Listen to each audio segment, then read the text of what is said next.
अस्सलाम वालेकुम। ਸਿਆਣੇ ਕਹਿੰਦੇ ਆ ਬੱਲੇ ਢੱਗੇ ਦਾ ਜੇ ਪੁੱਤਰ ਬੱਲਾ ਨਾ ਹੋਵੇ ਤੇ ਮੱਥੇ ਫੁੱਲੀ ਜ਼ਰੂਰ ਹੁੰਦੀ ਆ।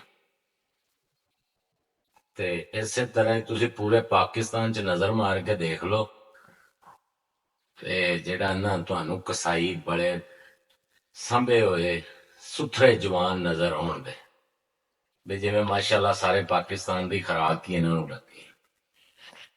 ਉਹਦੀ ਖਾਸ ਵਜ੍ਹਾ ਇਹ ਹੈ ਕਿ ਜਦੋਂ ਇਹਨਾਂ ਨੇ ਬਿਮਾਰ ਡੰਗਰ ਕੀਤਾ ਹੋਵੇ ਨਾ ਤੇ ਇਹਨਾਂ ਨੇ ਘਰ ਲਿਜਾ ਕੇ ਨਹੀਂ ਪਕਾਣਾ ਹੁੰਦਾ, ਤੇ ਜਿੱਦਣ ਤੰਦਰੁਸਤ ਕੀਤਾ ਹੋਵੇ ਡੰਗਰ ਤੇ ਫਿਰ ਇਹਨਾਂ ਨੇ ਘਰ ਟਾਈਮ ਨਾਲ ਚੰਗਾ ਗੋਸ਼ਤ ਆ ਕੇ ਨਾ ਜਾਨਵਰ ਨਾਲੋਂ ਤੇ ਭੇਜ ਦੇਣਾ ਹੁੰਦਾ ਵੀ ਪਕਾਓ।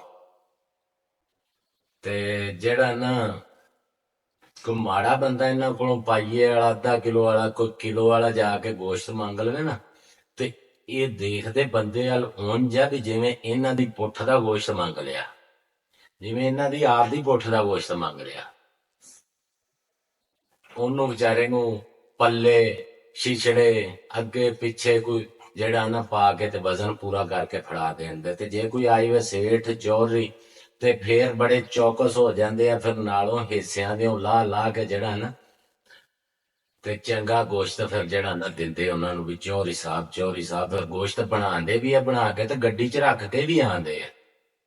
ਹਾਂਜੀ, ਤੇ ਜਦ ਸੱਜੇ ਖੱਬੇ ਬਿਮਾਰ ਡੰਗਰ ਕਰਕੇ ਜਿਹੜਾ ਨਾ ਤੇ ਵਿੱਚ ਹੀ ਤੰਦਰੁਸਤ ਕਰਕੇ ਮਿਕਸ ਕਰਕੇ ਸਾਨੂੰ ਲੋਕਾਂ ਨੂੰ ਖਵਾਈ ਜਾਂਦੇ ਆ। ਉਹ ਇੱਕ ਦਿਨ ਮੈਂ ਚਲਾ ਗਿਆ ਗੋਸ਼ਤ ਲੈਣ ਤੇ ਮੈਂ ਸ਼ੇਰ ਇੱਕ ਗੋਸ਼ਤ ਲੈਣਾ ਸੀਗਾ ਤੇ ਮੈਂ ਕਿਹਾ ਯਾਰ ਸ਼ੇਰ ਇੱਕ ਗੋਸ਼ਤ ਦੇ ਦੇ, ਤੇ ਮੈਨੂੰ ਉਹਨੇ ਨਾ ਅੱਧਾ ਕੁ ਕਿਲੋ ਦਾ ਹੱਡ ਪਾਤਾ ਤੇ ਨਾਲ ਬੋਟੀਆਂ ਪਾਤੀਆਂ।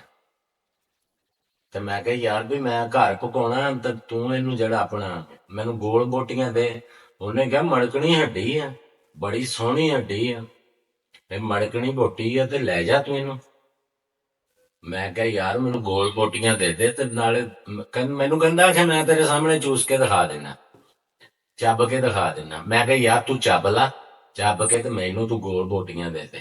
ਨਾਲੇ ਮੈਂ ਕਿਹਾ ਵੀ ਮੈਂ ਤੇਰੀ ਚੱਬੀ ਹੋਈ ਚੂਸੀ ਹੋਈ ਜਾ ਕੇ ਘਰ ਤੇ ਨਹੀਂ ਨਾ ਪਕਾਉਣੀ, ਆਈ ਨਾ ਸਮਝ।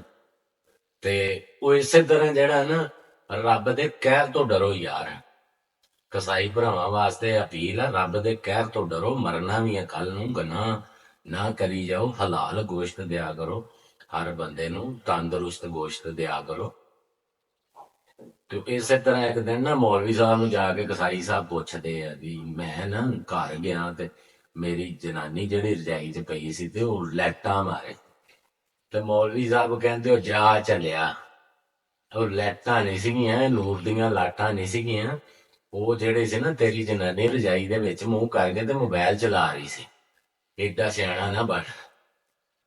ਤੇ ਇਹਨਾਂ ਨੂੰ ਫਿਰ ਇਵੇਂ ਦੇ ਖਾਬ ਆਉਂਦੇ ਆ ਵੀ ਸਾਡੀਆਂ ਜਨਾਨੀਆਂ ਦੇ ਰਜਾਈਆਂ 'ਚ ਜਿਹੜੀਆਂ ਨਾ ਲਾਟਾਂ ਨੂਰ ਦੀਆਂ ਨਿਕਲਦੀਆਂ। ਦੇਖੋ ਖੁਦਾ ਦਾ ਖੌਫ ਕਰੋ, ਹੱਸਦੇ ਰਹੋ ਤੇ ਵੱਸਦੇ ਰਹੋ।